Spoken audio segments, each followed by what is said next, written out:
Welcome to Grow Your Strength. We'll take some time to find a comfortable breathing position and sort of down-regulate the nervous system to prepare for the movement ahead.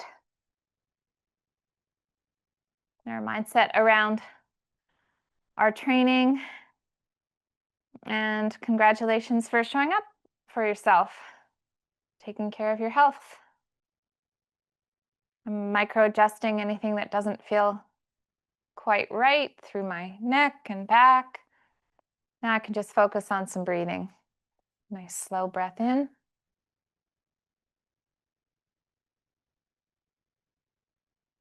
And a long, slow exhale.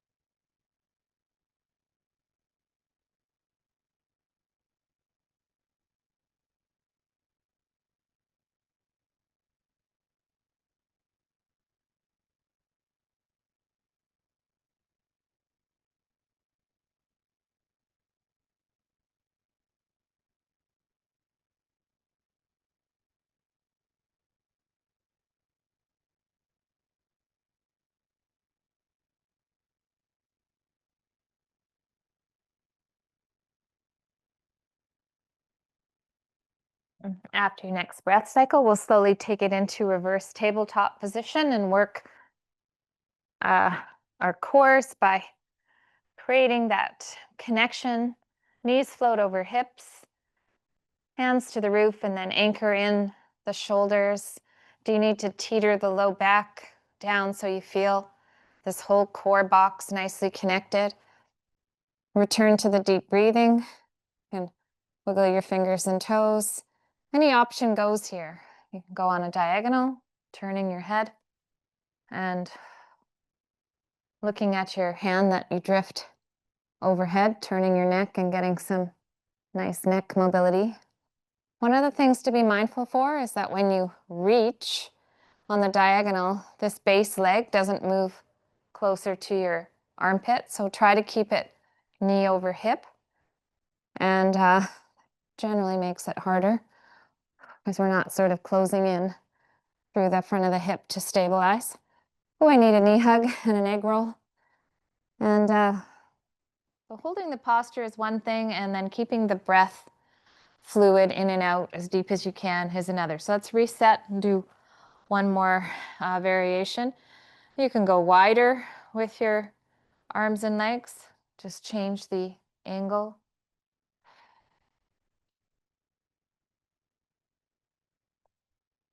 I like the neck turn, head turn, because I feel like the weight of my head's on the floor, so I can just challenge myself to ease in that turn. Having a little look at my hand. Wonderful. Now we'll take the time to go through some knee flexion and extension and some work on the ankles and feet. If you've been following along with these classes, you'll know this is one of my favorite parts. Just take some time to work the knee in flexion and extension, trying to get the leg nice and straight. Backing the leg off. If you're holding a lot of tension and you can't straighten your knee, then back it off to where you can.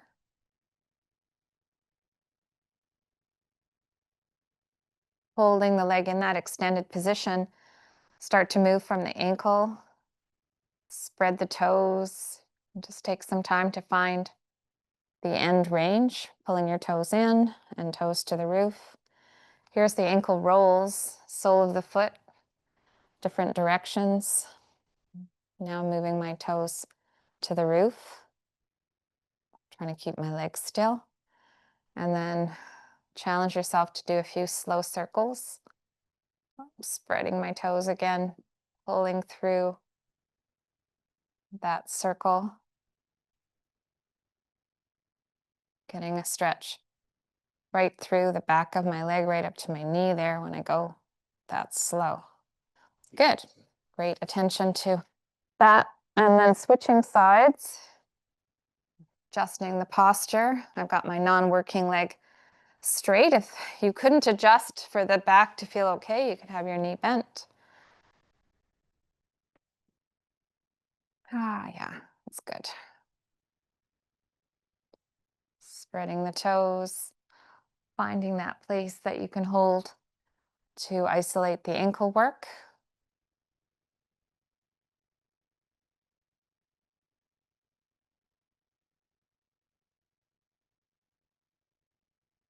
And this is week 4 of 6 weeks of this routine.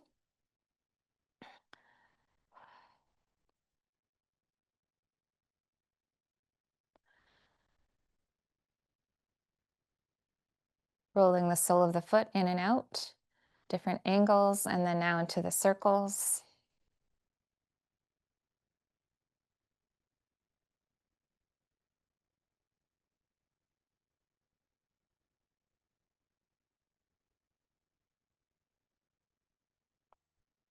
Okay, we'll go side lying and into the hip circles.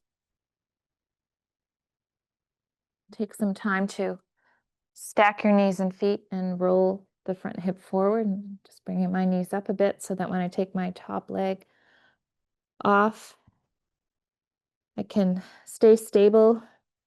Again, breathe. Think of this as a core exercise as well as hip health. So you want to be able to move through the range you can access. And I'm going with the control that I could pretty much stop at any time. So that takes a lot of support through all the muscles of the hip. A couple circles in each direction. Feet are relaxed. As I circle back, I can feel the muscles activate through my hip. And you just got to be happy with that. And then switch over to the other side.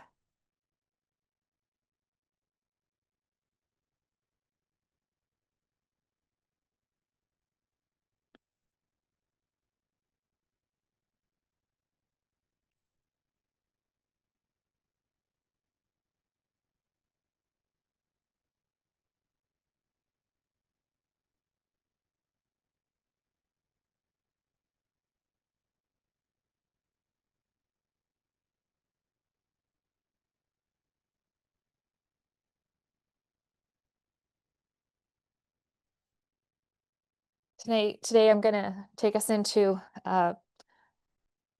move for the upper back and neck. So I'm going to come now to hands and knees and just find neutral back and then sit the hips back towards the heels a little bit. Okay, now my one hand is going to be kind of in the center just so I have a nice stable position. The other hand, fingertips behind the head. And I'm just going to gently rotate elbow to the hand and then take some time to see where my body will let me rotate up. Now this is upper back and neck. That's why I've got the hips back a bit. So don't do kind of from out here and then you're just kind of going all spilling with the hips. So the hips are definitely back. I'm going to say about 5 of these. Just be mindful. How does it feel? Can you slowly take the time to also look up to the roof? Like, where are you getting that movement from? And then after 5, you're switching sides, taking some time, elbow towards the hand. And don't go too fast through this, just nice movement, working on loosening up the thoracic spine and the cervical spine, upper part of your back and neck.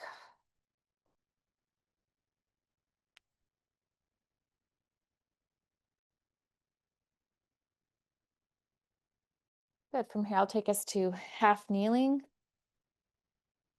In half kneeling position, supporting the down knee if you need that help.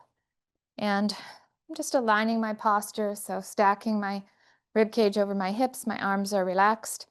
I'm going to do a few pulses where I just aim the front knee over the midfoot and come back upright. And I'm taking some time to open my toes, trying not to lift my heel. If you're tight in the ankle, that would be a thing. You could pull your heel in a bit more to get some more range through your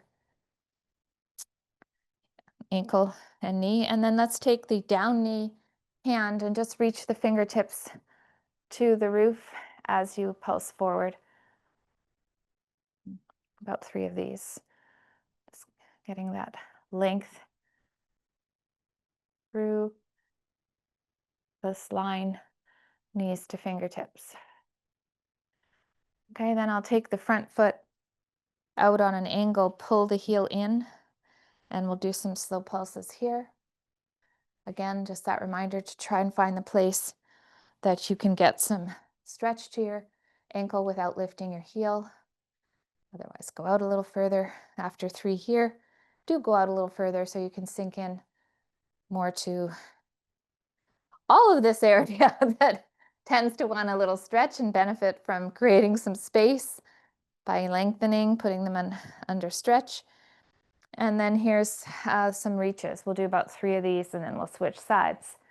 So now I'm lengthening through the whole side from the knee right up through my fingertips. I'm just gently turning my head as well because that feels good. A little neck mobility.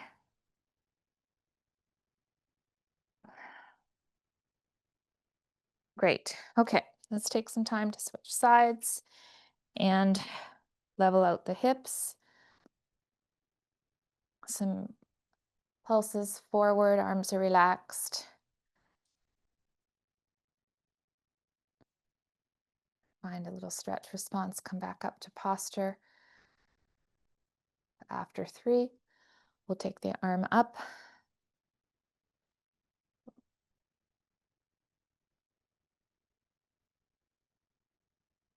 That's good.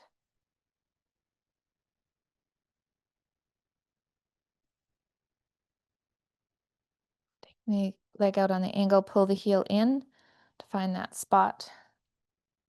Can get some work through the knee, the ankle.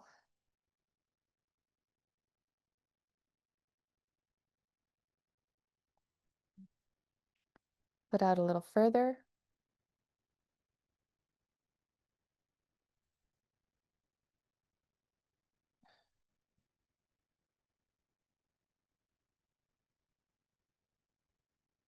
And then your reaches.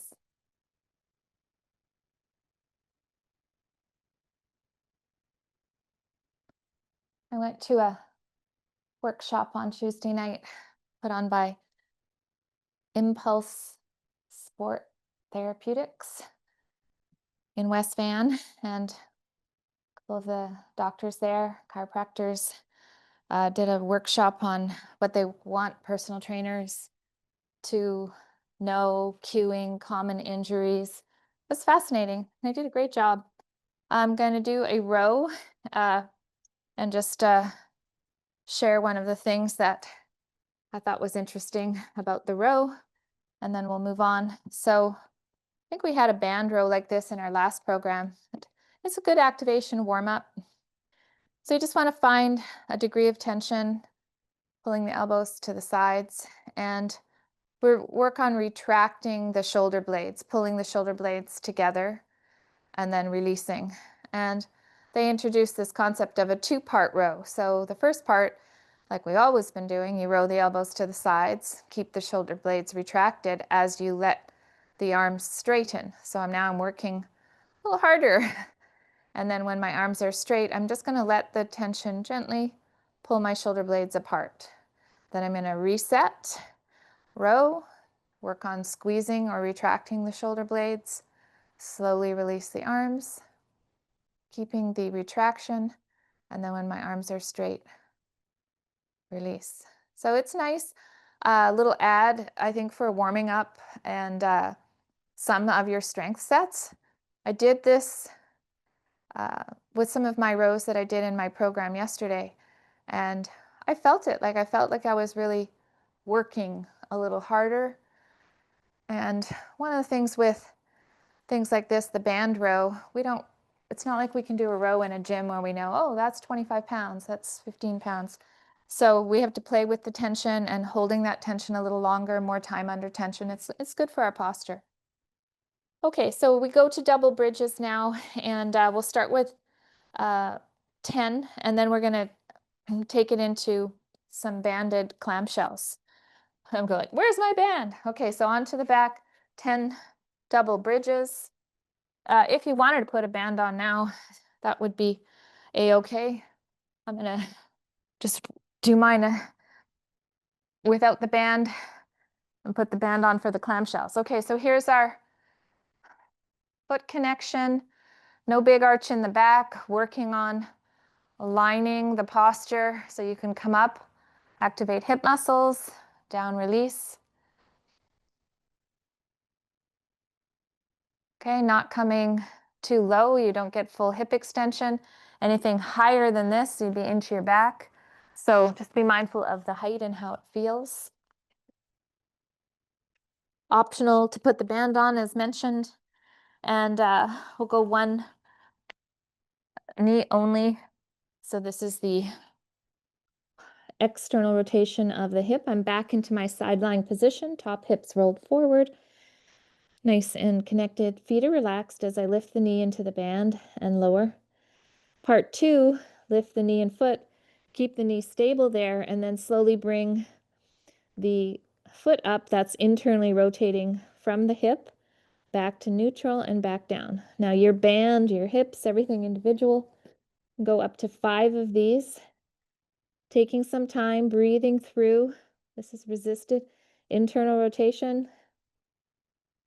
Just get her done, but listen to the body. If the band is too much, do it with body weight.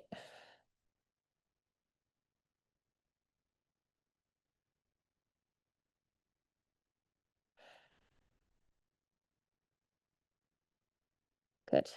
After about 5 of those, switch sides.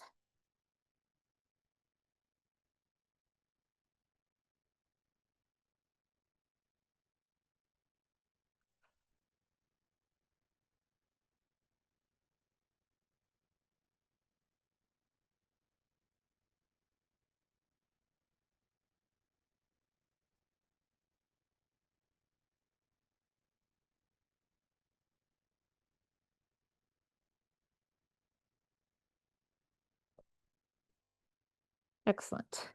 Taking the band off, we're going into single leg bridges. In this program, I've been talking about some strength standards from a podcast I listened to of Dr. Peter Attia. The single leg bridge being one of the strength standards that he mentions, 15 single leg bridges. And if you can't do 15, you break it into sets of 5 or whatever you can do. It doesn't matter if you don't achieve 15 today. But the goal is to get up to 15 single leg bridges, not into the back as mentioned with the doubles. Everything is lined up, chin, rib cage, low back, up. There we go. So I'm going to do a set of 5, switch, readjust my posture. As I come up, I'm lengthening the front of my hip.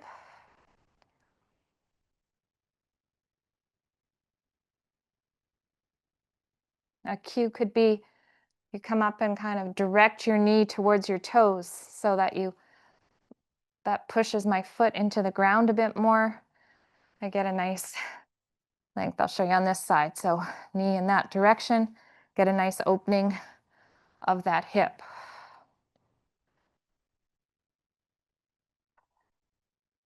Takes a little time to do the 15. I've noticed because I've had this idea programmed into a few of my current classes, but it's worthy. I get more of a feeling that I've got some adaptation happening. I'm working the hip. It takes a little bit more mindset. Just got 5 more to go. So if you come out of it before me, and just take a few deep breath cycles. We're going to be coming to standing next. You can grab some water. Just got 5 to go here.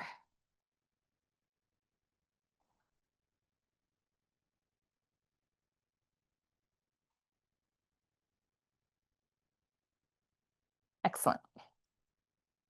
Okay, so in standing, we'll take it to a lateral position of sort of lunging side to side with the feet connected, nice open toes.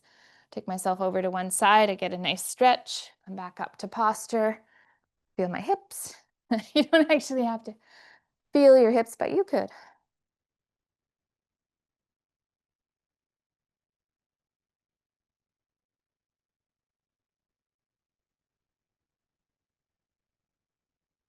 Transitioning from here to some hip hinges. You can maybe take your feet in a little bit, but go perhaps a little wider just for some variation, sliding your hands down your thighs, open up with the hip hinge. The knees bend, but the hips go back. Your back stays neutral, so you don't want to be rounding or overarching this way. So line up your posture, sit those hips back. A little different than the squat. With the squat, we take the hips down, the knees can go forward and wide, taking it to about 5 squats after your hip hinges. It's that sense that you're pulling yourself down nice and even. Sometimes we have a tight ankle, tight hip, something that offsets us. So you can shift to the left and the right and find your center and come up. It's that nice strong breath in. Pull yourself down. Just play with a few different variations for about 5 squats.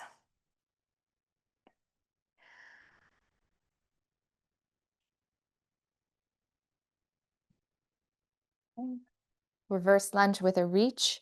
We'll do 3 step back with the right foot and reach the right arm overhead as you drop the back knee.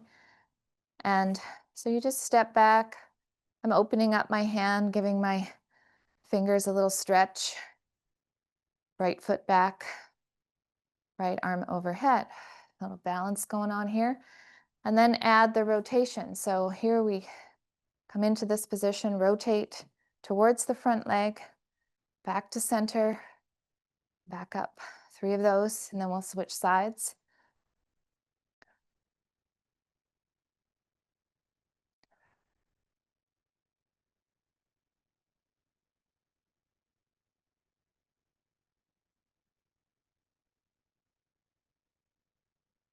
I'm going to switch, do the straight left back, left arm overhead.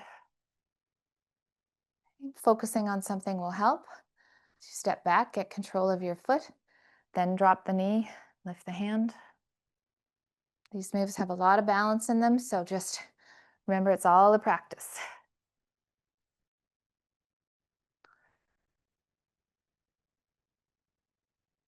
Tight.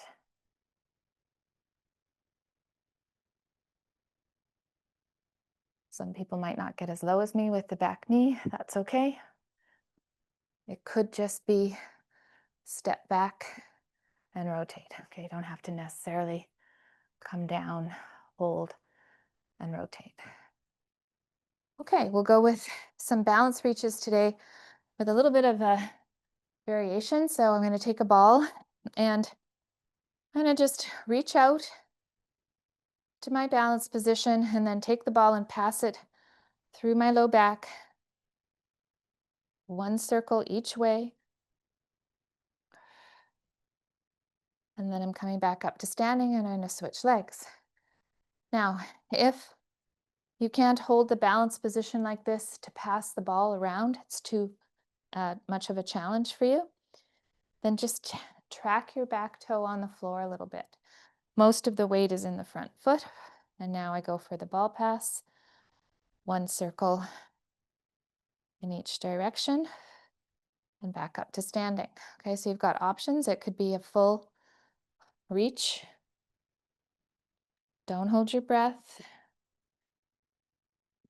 2 to 3 times per side, just practicing some different tasks while asking a lot of the body. I'll do 1 more here.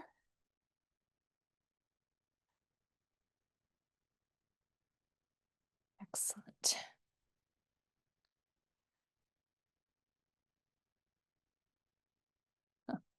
little bonus shoulder mobility as well. Okay, curtsy lunge is next. I'm going to grab a little water and grab some dumbbells. Yeah, always have the option of doing these body weight with the curtsy lunge. I'm going to hold the weights at my hips today and just take the step across and back and then alternate sides. I could make this a little harder by holding the weights up here, okay, because that's a little bit more for your body core to support. Just alternating sides, keeping your hips and shoulders fairly square to the wall in front of you.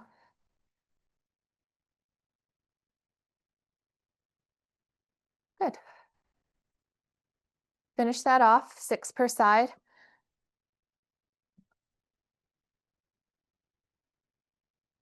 Then I'm going to take us to squatting. And with the squatting, I'm going to adjust my feet to a width I feel comfortable with. We did this in the warm-up. I'll bring the weights to my shoulders for the squat. By going up to 8 squats, I can ask myself after the first 1 or 2, is this going to be too easy? Yes, it is. I think I'll go a little heavier today. So you can always modify your squats based on your day. If you had a good sleep, you're well rested, well nourished, you can bring it on with some more load. Just make sure everything feels okay. Nice inhale down, exhale up.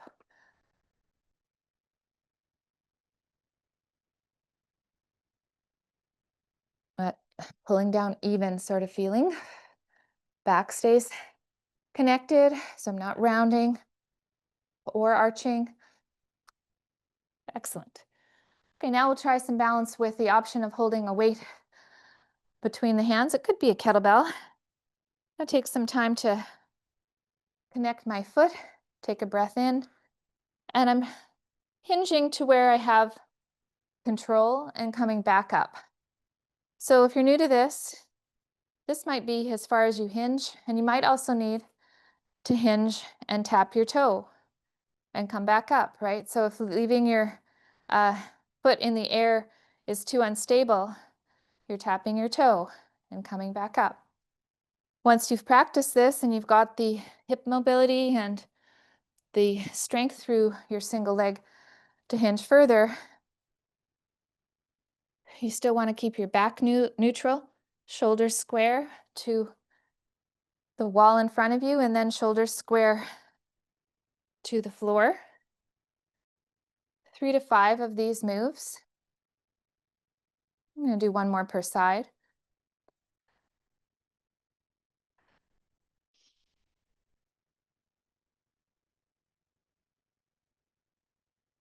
Encourage everybody to use as much load as they can, safely feel that works for them. Push-ups are next. Whether you do push-ups against a wall, a piece of furniture, or on the floor, you want to find that number mentally. I put a question mark often when I program because I just don't know how many push-ups or plank holds you can do. What you want is to continue to build your practice and meet or beat where the number you've been working at. So I feel very connected, a little activation of my hips. First set of push-ups. Nice and slow. I'm pulling my shoulder blades together as I lower down. There's that shoulder blade retraction, and there's the protraction as I push away. You can take a little time to shake out the wrists and load up. I like a less than 20-second break, and I usually try to do 1 more or a lower all the way to the floor and not ask myself to push up quite yet. Wow, that looks great. We'll take a little break to flex and extend the back a couple of times. So a little cat-cow. Just return to the deep breathing, not pushing any extremes. Just reminding your back can move.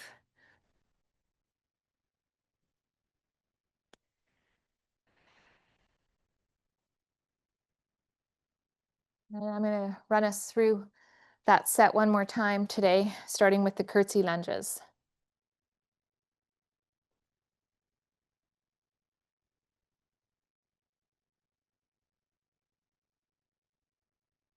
Okay.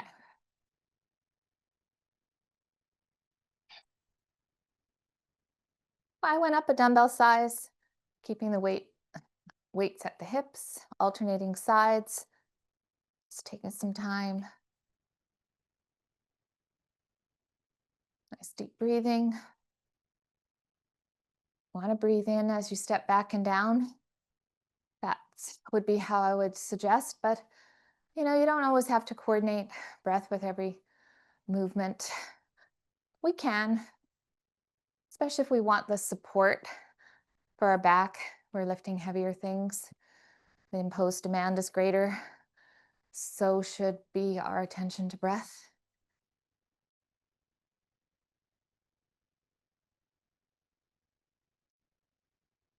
Good, double leg right into the squats. If you need a break, take a break. Otherwise, find that foot connection. Inhale down, exhale up.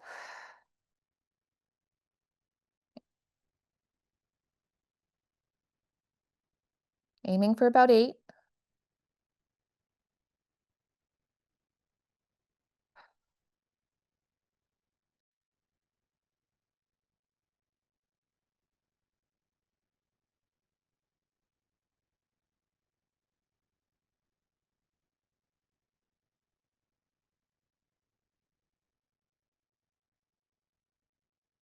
Nice.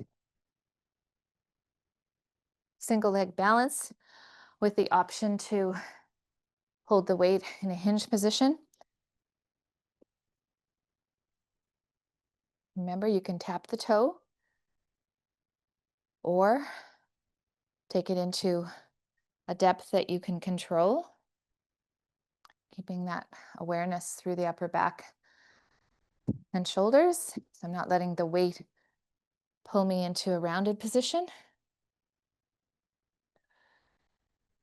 These ones take a little time. Setting the foot, taking that breath to support me on this one, because that intra-abdominal pressure is really going to help me stabilize through my hips.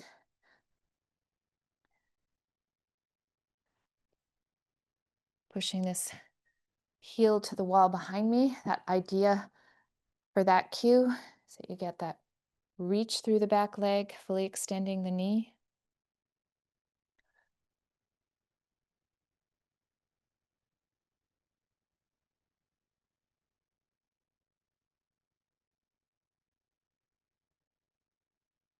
Love that. And let's do one more set of the push-ups.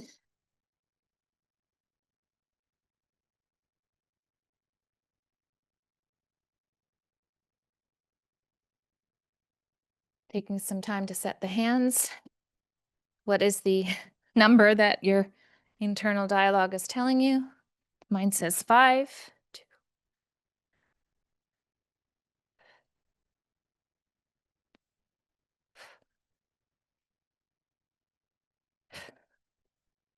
Take a moment.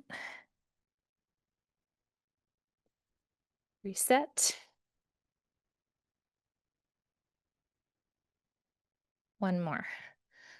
Okay, so that's kind of how I like to slowly go for the build. In this program, I'm doing a carry with the equal weight in each hand if you have that available to you. So in my case, I've got 2 kettlebells. I'm going to try to hold the weight for between 30 and 45 seconds, picking the weight up carefully. You can simply stand, or you can take a few steps forward and back. You want to look up, not let the weights control you. I'll give us up to a total of 45 seconds. That's 15 seconds in now.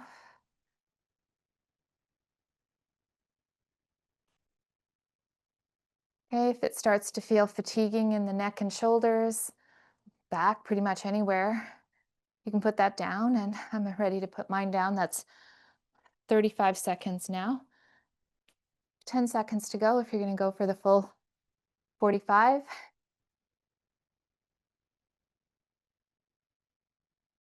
And there's 45. Nicely done. Okay, bicep curl and overhead press.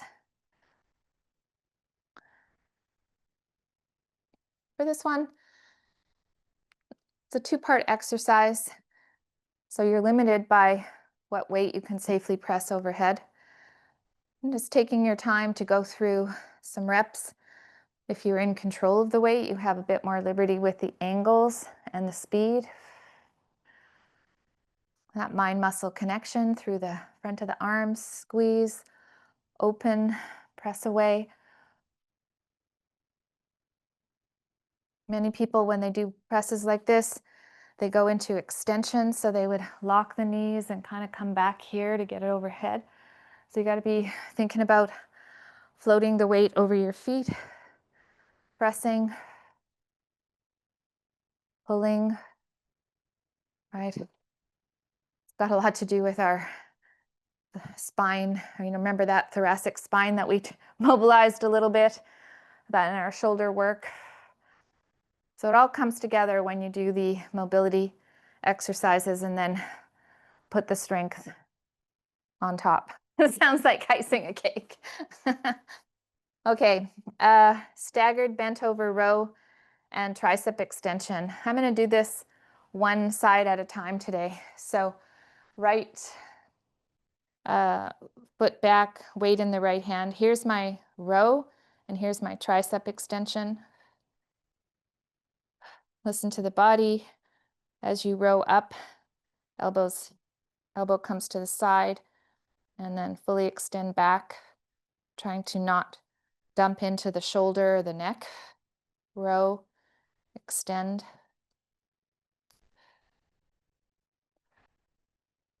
Again, with an exercise that's two parts like this, the weight has to be a little lighter than probably you could just row. Has to be what you can do both with. And in that case, you might find the rep range to be a little higher. Just depends on your strength and where you're at with this kind of a program.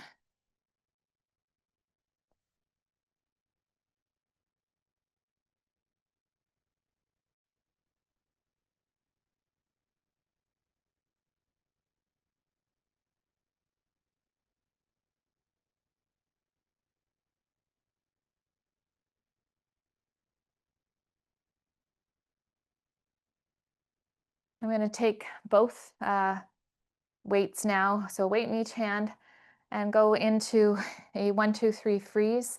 So I'm loading my position with the double dumbbells, trying to stomp just a little bit, get some ground reaction force through my ankle, knee, hip, core.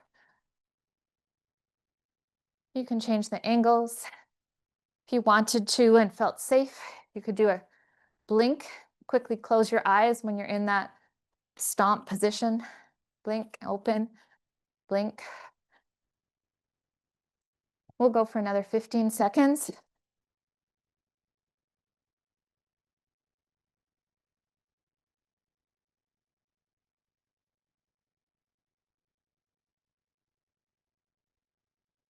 Coming into your last reps. I'm going to finish today with the get up. And then if you're doing the tape through the week, you can just rewind the tape to the start of the strength and do another whole set of strength if you want more volume. So if you know the get up, you can just go ahead and start doing it. Whether you choose to load it on any given day is up to you. Never want to lose the ability to get up and down the floor, up and down from the floor. I feel like learning the get up and doing whatever part of it you can is a privilege, because so many people can't move well enough to do this, and it takes time and practice. I get that part. So I've got my right arm and leg out on an angle. I've kind of adjusted my torso so my core feels connected, chin tuck. Take a nice Slow, deep breath in and roll to the elbow, making sure I'm not in a shrug. So push the elbow in. Nice tall sitting position. I'm just looking up at my hand. This is the part where you sit into your hip and then you change your vision to straight ahead, adjusting your feet, tucking your back toe. I've got my back toe tucked there to stand up. Focusing on something ahead of you will help with the balance, the connection as you step back, slowly lowering yourself to the floor. I like to take my front foot and open it, come down to my hand, support the weight through the shoulder. Here I am in my tall sitting position, come down to my elbow and roll away back to the start. Okay, so that is the get up. I'll switch sides. The angle of this arm and leg, just practice. Because when you come up, you don't want to have it too far out or too far in, right? So that place that you feel you can have that you just get that over time. It's like, that's where it is. I roll, it feels connected. Coming up to my hand, pushing through my foot and supporting through my hand and shoulder. Sitting into my hip, coming up, tuck back toes, get hips level for my lunge. Big step back, control, soft knee as I land. Open this up. Hinge down to the hand, through to the hip, elbow, and rolling away to the floor. Take us into a 90-90 stretch to finish, just angling the knees at about 90 degrees and taking some time to adjust your pelvis so that you can sit forward, leaning towards your knee, your shin or foot. You feel a place where you can get some stretch response through your hip. If you kind of push your leg down between your knee and foot as you lean forward, you probably feel that stretch a little differently, more intensely. Take a few breath cycles, and on the exhale, see if you can just relax any tension through that hip that you might still be holding onto, and then sink a little deeper.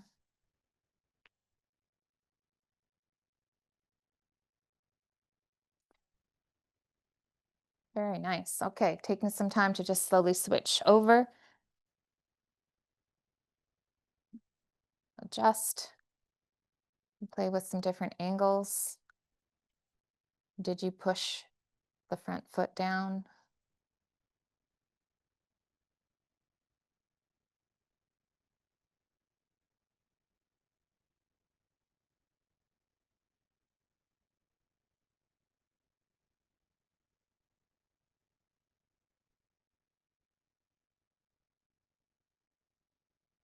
Well, I want to thank you for growing a stronger version of yourself with me today. I hope you enjoyed the class. I look forward to seeing you again next week.